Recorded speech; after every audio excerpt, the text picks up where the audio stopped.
Hi guys, it's Chris, back in my cider shed with some more cider to try.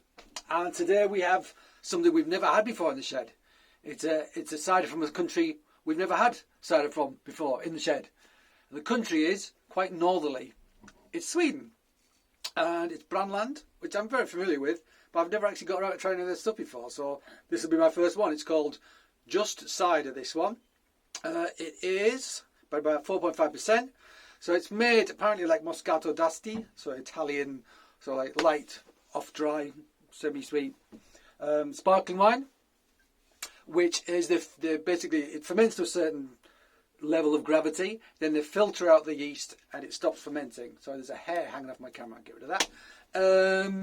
So yeah, that's how they do it. So it's an alternative to keeving. They don't have to fine it. They kind of fine out the yeast when they want it to stop fermenting, basically. So it's a bit like racking off. So when you rack your juice off your lees, off your sort of sediment, off your yeast, do that multiple times to reduce the nutrients and the yeast to such a level that it will stop fermenting. Similar kind of thing to that, really, but I guess they just filter it out. It seems quite a simple way of doing it, doesn't it? But there you go. Surprised I haven't had it. I've spent quite a lot of time in Sweden. I have a brother who lives in Sweden. He's lived there for 30 years, married a Swede many years ago. He's got 2 kids, got 2 nephews there, got family there. So I've been there quite a lot, but I've never had a Swedish cider. So, let's open it, shall we? Yes, Chris, okay. Pop. So it's low alcohol because obviously all the sugar hasn't been fermented out. So it's got residual sugar and low alcohol, like a Keef cider would. So let's pour it out. 750ml bottle. So very light in colour. So like a Moscato d'Asti in terms of colour as well, in fact. Look at that. That's pale. That is pale, isn't it? So I don't know what sort of apples they're using. I haven't been able to find out. So I've poked around on their website for a bit. It's a very nice website, but I couldn't find all the information I wanted necessarily. So I wasn't great on that score. I mean, it's probably up there somewhere. I'll probably find out somehow. But, you know. Yeah. But are they using culinary apples? Are they using cider apples? Are they using a combination thereof? No idea. I mean, they're really far up. What part of Sweden is it again? What's it called? It's called Västerbotten, which is like right up at the top. I mean, practically getting into the Arctic Circle sort of part of the world. And what they're most known for, I think, is ice cider. So, you know, the juice freezes, and then you take off the concentrated juice that hasn't frozen, the sweet stuff. Similar to what Julian Templey does with his ice cider. In fact, same thing, basically. And then it gives you a really sweet, intense cider. I do a lot of that in Canada as well. Same sort of thing. Northern climes, very cold. You can do it. You can just leave it outside and it'll freeze. You don't need to freeze in which to do it.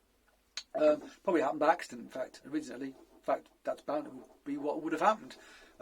Yeah, like ice wine. Same thing. Grapes freeze, press them, you get out the concentrated juice. Same sort of deal. Anyway, this isn't an ice cider.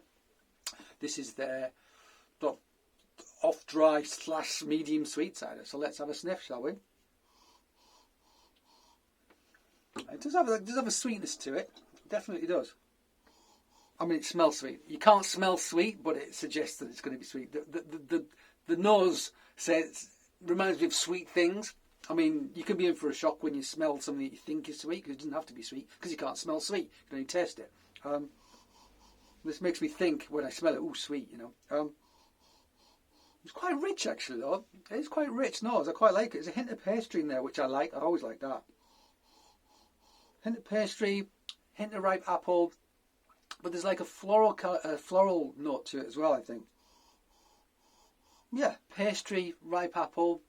It's all got a Moscato d'Asti nose to it, in a sense.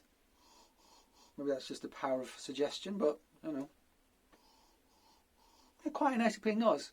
Smells kind of rich, gentle, floral, sweet. Got a pastry element, which I like. So let's try it. Let's try it.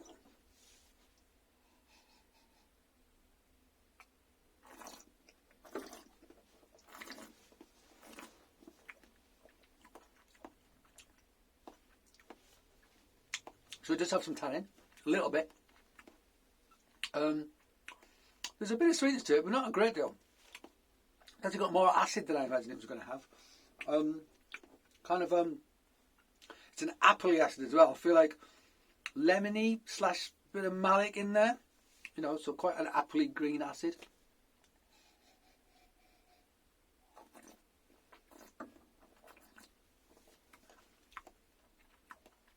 light, refreshing. Actually, that acidity is coming through like lemon/lime now. Lemon and lime. I'm going to go.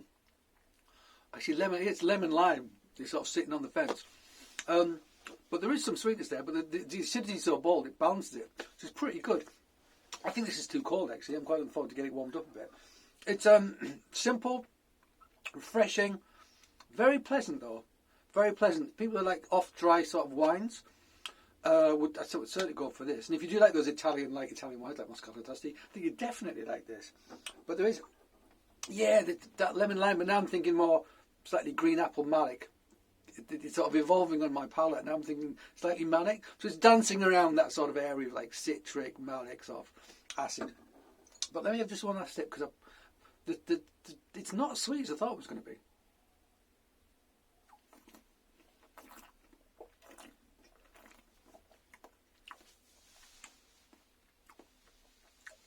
Yeah, minerality as well. Proper mouth-watering acidity, actually. It is, and it is like lemon, lime. Yeah, it's good actually. It's good. It's light. It's not too challenging. It feels to me like it's made from dessert apples, culinary apples, rather than West Country apples. And that's fine. And if it is actually, it's one of the better ones I've had like that. Actually, it is. It is. And I think actually a little bit of sweetness goes well with that acidity. You know, balances it quite nicely. 4.5, so light as a feather in terms of like alcohol. Yeah, I'd like to try some also from these guys. I think I'm going to have to try and get hold of some of their ice cider though, because I love sugar. If it's half as good as Julian Temple's ice cider, it'll be great. Because that stuff is just brilliant, brilliant, brilliant. But there you go. If you get hold of some of this, get hold of some of this. It's not that expensive actually. Cool. That was good. Alright guys, so that was one more from my box of treats that I got delivered. Not a bad one either. So yeah, I'll be doing another film next. Don't know which one I'm going to do. I'll just sort of randomly pick them out as I go. So until then, I hope to see you then. Blah blah blah. I don't know what I'm talking about now. I'm going to go. I'll see you next time anyway. Alright, so cheers, thanks for watching. Cheers.